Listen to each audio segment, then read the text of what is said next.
The Trump administration has approved areas such as schools, hospitals, and churches for federal immigration raids, and the administration has also ordered that federal DEI staff be placed on paid leave by the end of today. Good morning. I'm Corva Coleman from NPR News, and here are today's top stories. There's no word yet of any major federal immigration raids that are expected to target cities that say they will protect migrants living illegally in the U.S. But NPR's Jimena Bustillo says the Trump administration has laid groundwork for these arrests in places that were previously prohibited. Old rules said that schools, as well as places of worship, healthcare facilities, and a list of other areas were off limits for arrests of people suspected of being without legal status. Now, Acting Secretary of Homeland Security has rescinded those guidelines, which the Trump administration says limit law enforcement from doing its job. NPR's Jimena Bustillo reporting. Separately, several states are suing the Trump administration. This is over Trump's executive action trying to overturn birthright citizenship. It's enshrined in the U.S. Constitution.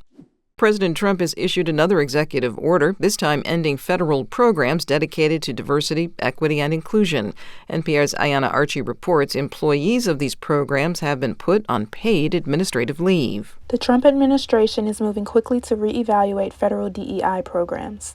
Agencies have until this evening to tell employees in those programs that they will be placed on paid leave with benefits. They also have until then to remove all DEI references from websites and social media. Trump also wants agency employees to let his administration know if there are any plans to conceal DEI initiatives through vague language. The president says these programs cause division, promote discrimination, and drain taxpayers' dollars.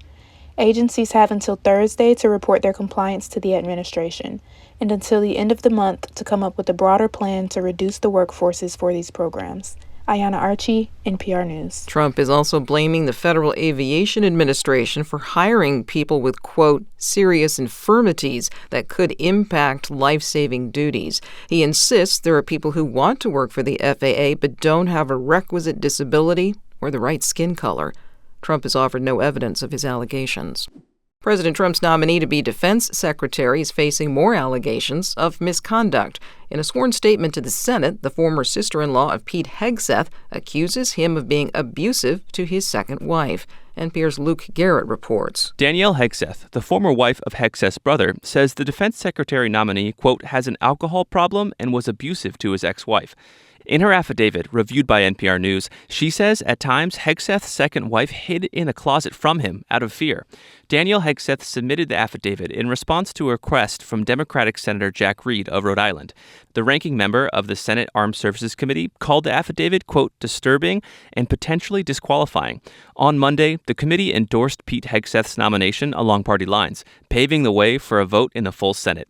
A lawyer for Hegseth dismissed these allegations to NBC News. NPR has requested comment from Hegseth. Luke Garrett, NPR News, Washington. Former President Joe Biden and President Trump have used their executive powers to pardon hundreds of people just this week. NPR's Martin Costi reports two major police organizations say they are discouraged by the actions. In an unusual joint statement, the International Association of Chiefs of Police and the Fraternal Order of Police say they're not happy with recent clemency actions for people convicted of harming law enforcement officers. The most dramatic case of this was President Trump's pardon of nearly all the people arrested or convicted of crimes during the assault on the Capitol 4 years ago.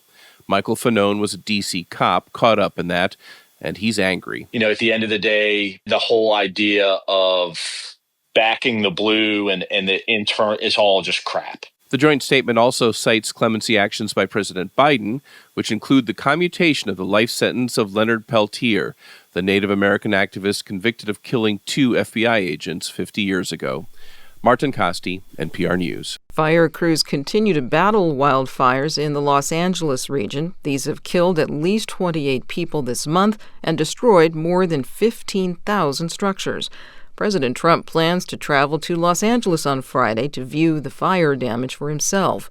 NPR's Tamara Keith reports the president is talking about linking disaster relief funds to other legislation that he wants passed. Trump met with Republican congressional leaders to discuss extending and expanding tax cuts and surging resources to immigration enforcement. Asked about how Republicans would get that done, Trump brought up the wildfires in Los Angeles.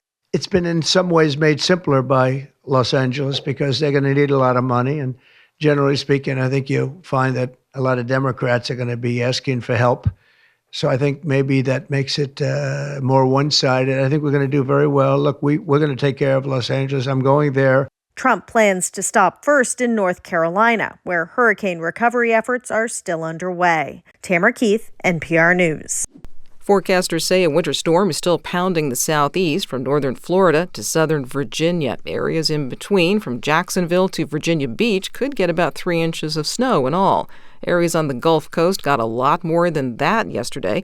The National Weather Service says New Orleans got 8 inches of snow and nearby places got even more. NPR's Debbie Elliott reports the weather has affected travel and business. The Gulf South is seeing snow like it's never had before, prompting snowmen on the beach and people skiing down Bourbon Street in New Orleans.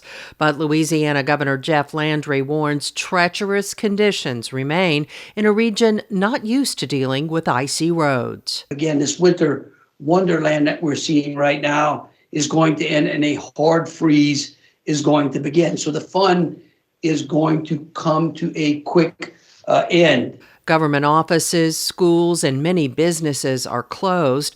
The storm has also disrupted shipping at the ports of Houston and New Orleans. Debbie Elliott, NPR News. The Food and Drug Administration has expanded its approval of the antidepressant nasal spray Spravato. NPR's John Hamilton reports that the drug is now cleared for use as a standalone treatment for depression. Spravato is made from esketamine, one of 2 mirror image molecules found in the anesthetic ketamine. It was approved in 2019 for use in adults with major depressive disorder who did not respond to at least 2 other antidepressants. The original approval required that patients on Spravato also receive an oral antidepressant. Now the FDA says the drug can be used on its own. The decision came after a large study found that Spravato alone worked better than a placebo.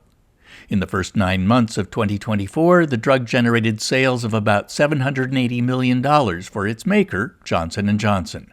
John Hamilton, NPR News. I'm Corva Coleman, NPR News from Washington.